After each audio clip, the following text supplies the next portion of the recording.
Yang PGH, pag presidente ko, may naririnig ako na pati yung mga intern, tanungin ninyo kung gusto ninyo,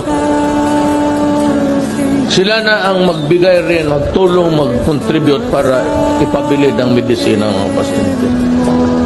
Tinawag ko ang PGH, sabi ko, magkano ang ano ninyo? Sa yun na, sabi niya, sir, mga 64 million yung medisina. So all throughout the country?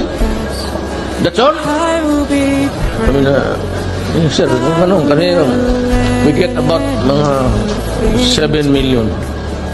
Sabi ko sa PGH, pinatawag ko sila. Lihat, ito po. Bigyan kita 100 million. Sapat na yan?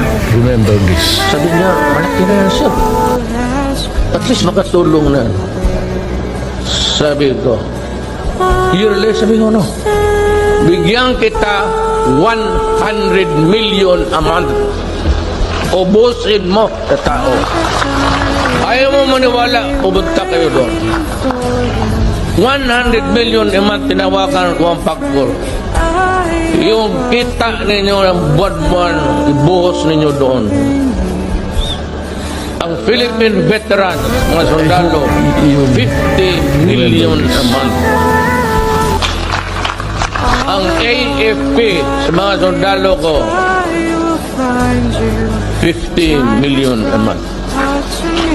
Ngayon kayong mga NPA, bigyan ko kayo 10 mil. Baski walang sakit, pumunta ka lang sa ospital. Pag hingi ka lang ng resibo doon kasi vitamin, bigyan kita ng 10 mil.